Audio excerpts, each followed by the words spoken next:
A lot of times when you're modeling, you want to work from reference images, and you can take those reference images and put them in the background, in the backdrop of your viewports, so that you can model right on top of them. And to do this, all we need to do is go to D for Display Options, go over to the Backdrop tab. We need to choose the viewport that we want to place the image in. I'm going to go ahead and use the top viewport. Top L is top left, top R, top right. Bot L is bottom left, and bot R is bottom right. But we're going to use the top left, and I'm going to select an image from my list. If you haven't already loaded an image, you can load it right here, but I'm going to use this Serenity map. And while I'm in this window, I'm going to go ahead and lower the contrast and lower the brightness a little bit. Okay, something like this.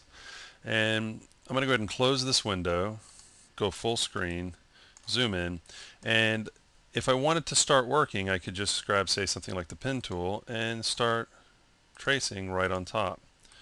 Okay. Now, if I decide while I'm working that I don't really want to see the image, I just want to look at my geometry, I can go back to the display options and set the display to none. And then when I want to put it back, I can put it back. Now, that might become a hassle to keep opening up that display window to just toggle it back and back and forth. So there's actually a tool that will let us do it with the click of a button, and we can also set up a shortcut key for it if we would like. So I thought we could take a look at that.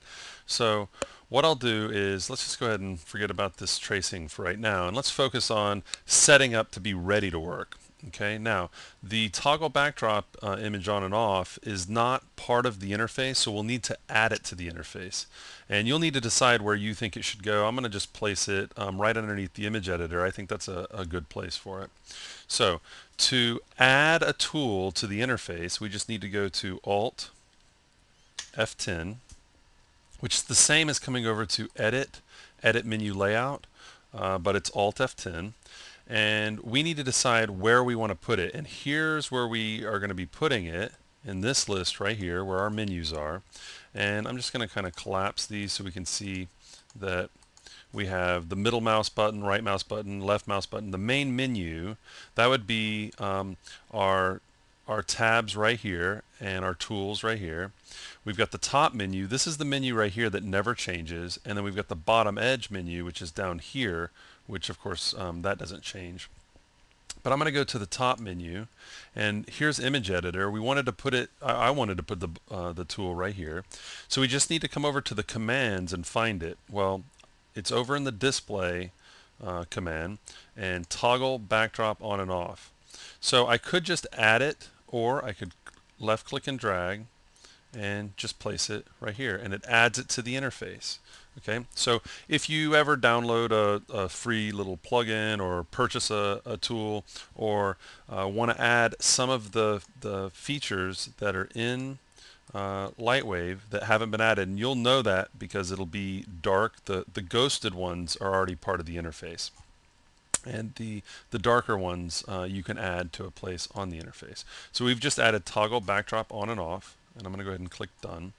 So if I'm working and I'm tracing away and I want to toggle that off, I can just come over here and click, and it's off.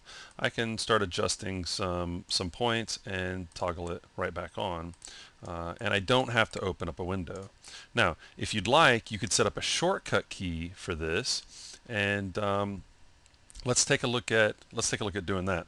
So I'm going to hit Alt F9, which is the same as going to Edit Keyboard Shortcuts, but let's use Alt F9, and we'll come over to Display, and we'll find Toggle Backdrop on and off.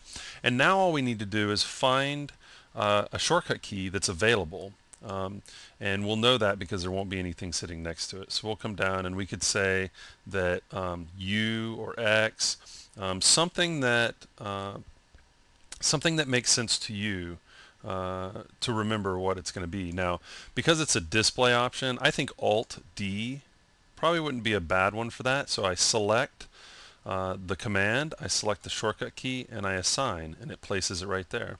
So now all I have to do is hit Alt D on the keyboard, and I've got the toggle backdrop on and off. So I don't even have to add it to the interface, but I'm a big fan of adding tools to the interface just in case if I forget the shortcut key, I can just come over here and click. So that's a quick look at toggle backdrop on and off, as well as just adding it to the interface and adding a shortcut key to it. And it should speed up the process when you're using backdrop images to model.